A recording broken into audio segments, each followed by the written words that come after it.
Bienvenue dans Focus, nous sommes au Sénégal. Depuis plusieurs années, le pays se réforme, booste ses entrepreneurs et améliore son climat des affaires. L'objectif, c'est l'émergence, une croissance pérenne et qui profite au plus grand nombre. Et vous allez voir, les résultats sont très prometteurs.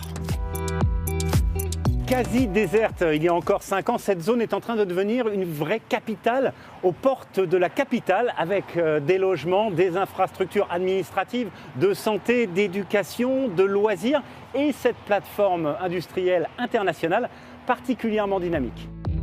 Plus de 3,5 millions d'euros ont été investis dans cette usine de textile. 300 personnes recrutées et formées. Il y aura 3 fois plus d'employés d'ici à la fin de l'année. Et ce n'est pas pour rien si cette entreprise chinoise a choisi cette zone économique spéciale de Diamniadio. Elle bénéficie des nombreux avantages, exonération de taxes et facilités douanières qui y sont liées. Ensuite, elle profite directement des nouvelles infrastructures de transport.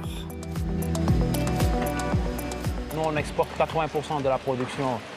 Donc, c'est très important pour nous d'avoir la flexibilité sur les routes, mais aussi sur l'accessibilité du port, de l'aéroport.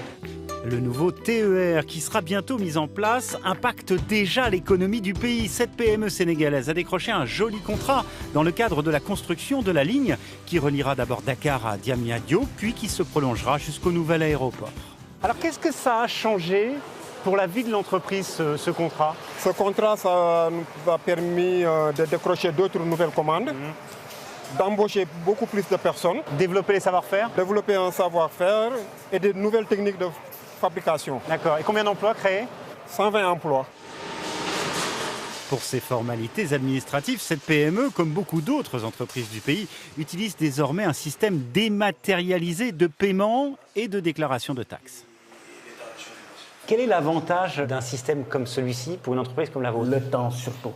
Parce qu'avant, je faisais une journée pour pouvoir faire mes déclarations, mais maintenant, en 5 minutes, je fais mes déclarations et mes paiements en même temps. Et c'est fiable? Effectivement, c'est fiable, pas risque d'erreur et moins de coûts pour l'entreprise. C'est l'un des outils clés pour l'amélioration du climat des affaires ici au Sénégal, le tout nouveau tribunal de commerce de Dakar. Il a été créé il y a 1 an à peine et déjà, ce sont plus de 4500 affaires qui ont été réglées. Et pour cette avocate d'affaires, l'une des plus connues à Dakar, ce tribunal a un effet positif sur l'économie car il permet là aussi de gagner un temps précieux. Nous n'attendons plus 3 mois, 1 an, 2 ans pour terminer une affaire. Dans un délai maximum de 3 mois, nous avons une décision de justice exécutoire. Finaliser les réformes de la législation du travail, du foncier, du financement des PME, réduire encore les coûts de transaction et de production. Le patron de l'APIX, l'agence de promotion des investissements et des grands travaux, le garantit, le pays va continuer de se réformer. Faites-nous confiance, venez investir au Sénégal, qui est un pays qui suit une trajectoire stable, qui a mené des réformes textes qui nous ont permis de gagner 46 places dans l'indicateur protection des investisseurs au niveau du classement Doing Business.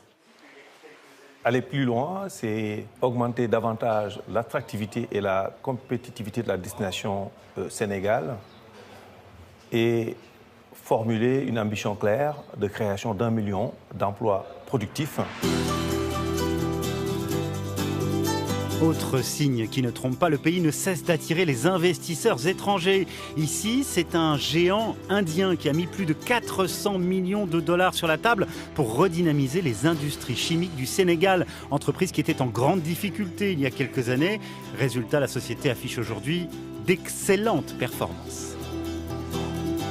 Aujourd'hui, toutes les conditions sont réunies pour investir au Sénégal. Étant entendu qu'il y a une chose tout à fait remarquable pour un investisseur étranger, notamment, c'est que l'État du Sénégal respecte parfaitement les engagements souscrits avec les investisseurs. Entre 2012 et 2018, la croissance du Sénégal est passée de 4,4 à 6,8% par an. Le pays vise l'émergence pour 2035 et semble bien en train de réussir son pari.